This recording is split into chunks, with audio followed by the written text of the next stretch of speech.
satu kampung. Jiwanya bangunlah badannya. Poin pertama itu keimanan dan ketakwaan. Sampailah kita pada acara inti berbagi praktik implementasi pembelajaran mendalam oleh peserta pelatihan. Panelis pertama oleh Ibu Ica Trisnawati dari Mapel MIPA. Kepada Ibu Ica kami persilahkan. Hasil menciptakan pembelajaran bermakna, berkesadaran, dan menggembirakan melalui pendekatan pembelajaran mendalam. Siswa tidak hanya memahami konsep, tetapi secara aplikasi. Ya, mungkin karena media yang saya bawa itu kurang tertarik anak-anak saya. Jadi karena sudah mendapatkan evaluasi refleksi dari pasien, karena kata beliau belum terlihat kontekstualnya. Mungkin dari itu mereka kurang bersemangat untuk mengikuti pembelajarannya. Ini yang awalnya tidak peduli, yang tidak mau ikut serta, ternyata setelah saya melaksanakan proses pembuatan praktikum pembuatan es krim ini, ternyata mereka ikut serta. Jadi saya menyimpulkan bahwa strategi yang digunakan guru sebelumnya masih kurang tepat, sehingga peserta didik merasa belum sesuai dengan kebutuhannya. Sebelum saya menyuruh mereka bekerja aja, mereka sudah antusias. Ibu, batu esnya saya pukul ya Bu, sudah saya cairkan. Terus dikasih apa? Dari sana kita melihat bahwa mereka itu semangat dan tertarik akan media kontekstual yang kita laksanakan Bapak Ibu. Sesuatu yang kita akan buat itu bermanfaat untuk orang banyak dan ada nilai ekonomisnya, seperti itu maksudnya. Adanya berkesadaran, bergembira. Dapat door prize. Ada kegagalan, kan tidak semua sukses kan? Nah, misalnya ada 4 kelompok, yang sukses itu hanya 1, 3-nya nggak berhasil. Bagaimana kita mensiasati anak kita yang nggak berhasil? Kan jadi dia merasa, kok nggak berhasil nih? Yang pertama saya mensiasatinya agar mereka itu tidak sedih, karena ada mereka melapor, Ibu saya tidak berhasil, ini gimana Bu?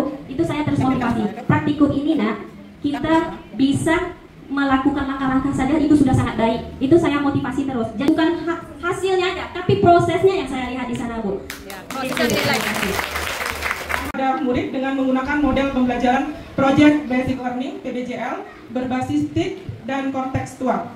Gadget ini siapa yang bertanggung jawab nantinya? Karena maklum lah, anak-anak sekarang kan kita 3 jam katakanlah bahasa Indonesia.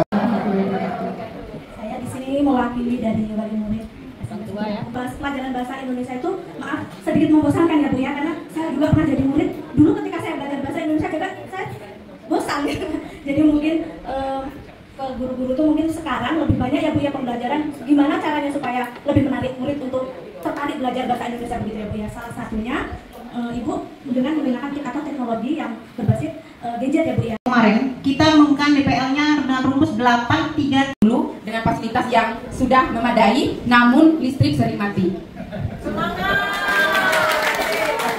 Kemudian yang berikutnya ini implementasi di SMP Negeri 2 Kampar Kiri Hulu. Tidak ada PLN Bapak Ibu, sehingga siswanya difasilitasi menggunakan HP, tapi pada hari tertentu saja. Luar biasa. Yang keempat itu berasal dari sekolah saya sendiri, yaitu UPT SMP 1 Atap Batu Sanggan. Siswanya sangat sedikit, jadi solusi yang diberikan Ibu tadi kami terapkan di sekolah kami. Semenjak kami mendalami kaidah pendekatan pembelajaran mendalam, banyak perubahan yang kami lakukan di dalam kelas, baik itu dalam menggunakan media dan strategi pembelajarannya.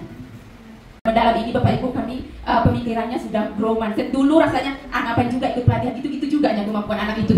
Itu yang kami rasakan sebenarnya. Sekian dan terima kasih. Lila Sari Bohan Bu. Iya, coba tepuk tangan yang meriah dulu. Mantu yang nggak tahan.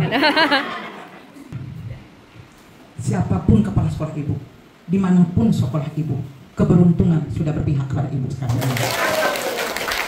Iya Ibu, poster dan iklan.